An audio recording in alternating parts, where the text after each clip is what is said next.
Hello, everyone. Thank you for having me. I'm actually talking today on how I exited my company in COVID. I think we had a little mix up with the talk title, which I did last summer, and I'm very excited to be here and talk to you about some of my learnings and a little bit of my story.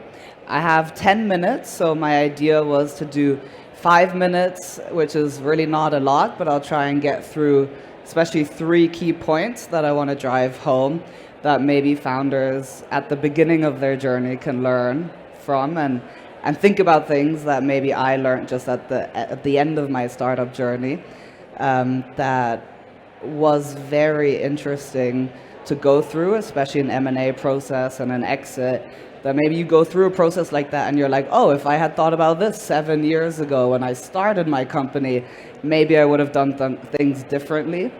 And we all get so excited about our customers and our products, and we forget maybe in the journey where we're going to, and just a little reminder can be very helpful. So that's what I'm here to talk about. Like I said, I'll do a quick 5 minutes, and then we can do questions, see if I can help answer any specific ones that you're most interested in. And I am very proud to stand here and tell you all that I started my company 7 years ago, and I sold it last summer. I transitioned my clients to the new company over the last 9 months, and now I'm working on new things, like, for example, Foundation Ventures, where we invest in climate tech and prop tech businesses through an angel syndicate in London. And I also now advise and consult startups and real estate companies, which was my space. So I built my company in prop tech. District Technologies was the name. We raised money and signed up Blackstone as our first client with a tenant engagement platform, like an office app that we sold to them. The vision was that we really believed every building in a real estate portfolio should be driven through a tenant app, like a co-working space. So before I started District Tech 7 years ago, I used to build and run co-working spaces, first in Berlin and then in London. And we actually organized a lot of these events, which is really fun to be back at the events. And so sometimes in a startup founder's journey, you have a lot of unexpected things and external circumstances, like markets that change, like a global pandemic that nobody could have thought of, and like all of a sudden offices being empty. And when you, like me, 3-4 years ago, are running a company that's selling your product to landlords or offices that are now all of a sudden empty, you go through quite a significant process of thinking about, maybe what do we do next? Do we fundraise? Because we're in the process of fundraising our Series A. And we actually decided with the investors and my co-founder that we're not going to do our Series A, and we're going to decide to sell or try and exit the company instead. And so if you align everyone to that process of wanting to exit, then of course you have a lot of work ahead of yourself. And I have 3 key learnings that I want to share that might be valuable for some of you to think about now at the beginning of your journey. And I made notes so I don't forget. But I'm sorry I don't have a presentation because 5 minutes, no point for a presentation. But in terms of an exit, so you're all at the beginning of your journey. The key 3 learnings for me were, 1, goals. What are your actual goals with this company? Are you trying to exit to a competitor, to a client? Are you trying to IPO? Do you want to keep the company forever? Like, really think about what your short, medium, and long-term goals are with the company. And then if, for example, a market situation changes your goals, like in my case, I didn't plan on selling the company at all. I was quite excited to keep going, and then all of a sudden COVID happened and things changed for us. We're like, okay, let's realign our goals with what we're actually able to achieve in this market, and of course try and get your best outcome possible. So first of all, goals. What are your financial and personal goals? And that's very important because I think we forget to really reflect and think about what we're actually trying to achieve rather than just saying, oh, you want to build a big company or you want to change the world or really focused on your customers or product. So what are your real goals and how are you going to get there? Then align your investors and your board. So do you have the right people in place that will support you in this journey of exiting when you want to exit, or are they going to try and make you exit faster or later? And I actually had venture debt that I took on right at the beginning of COVID, which was also a trigger of essentially saying, well, now we need to pay back the debt.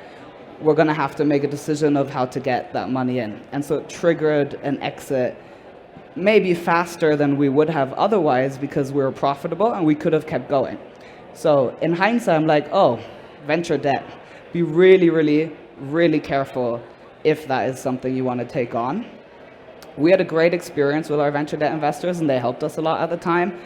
But if I could have had equity investment, it would have been much better than debt. So that's a big learning. Who are your investors and your board, and will they align with your exit? And then acquirers. Are you already now making friends with the companies that could acquire you?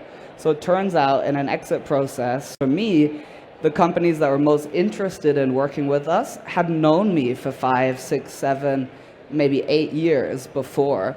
And these are founders and CEOs that I became very friendly with. I would update them, not tell them our secrets. Don't get me wrong. Don't tell them they're your competitors, maybe at times. Don't tell them everything, but make sure they know where you're going and what you're working on. So those are my 3 key learnings that I think anyone can implement from the very beginning of your journey, and to especially think of the acquisition potentials of who they are, and to just reach out to them on LinkedIn. I'm sure they'd love to hear from you if you're a competitor or a potential client.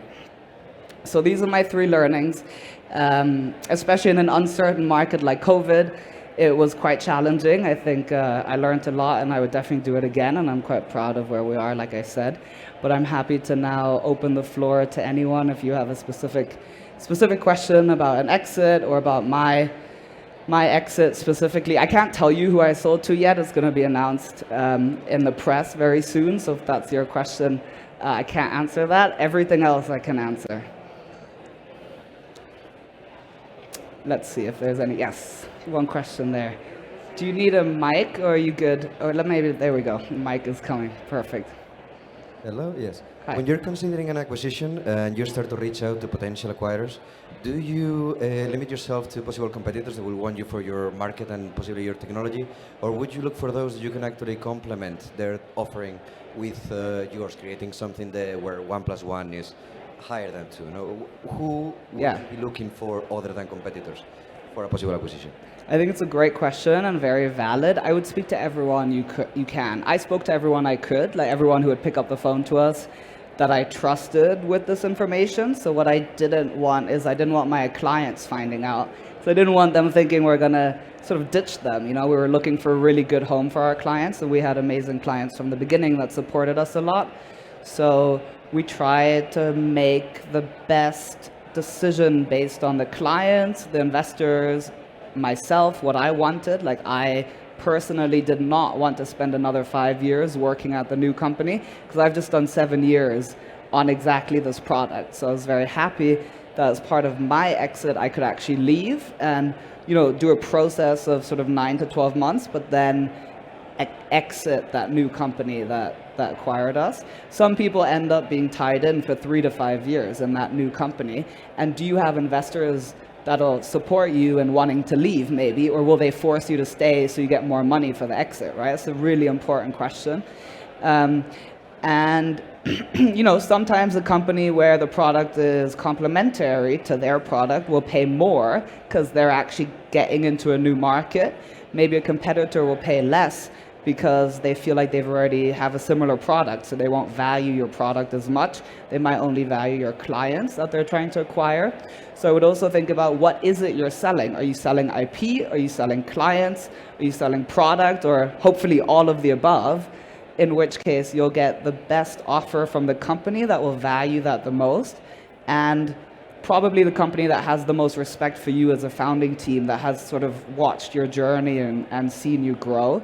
And that's why I think it's so important to speak to potential acquirers, literally from seed stage, like as early as possible. Just think of it as another stakeholder management, which we often don't talk about. So you have your investors, you have your clients, but as a founder, I think you also have to remember in the back of your head who your acquirers can be and manage that like active stakeholder management. Because if you didn't speak to them for the last 5 years and now you're like, hey, I want to talk to you about buying my company, they'll be like, well, who are you? You know, why would I want to buy your company? So, yeah, I think we have time for one more question. Oh, we're over time. Thank you. So, great question. Sorry. Thank you so much.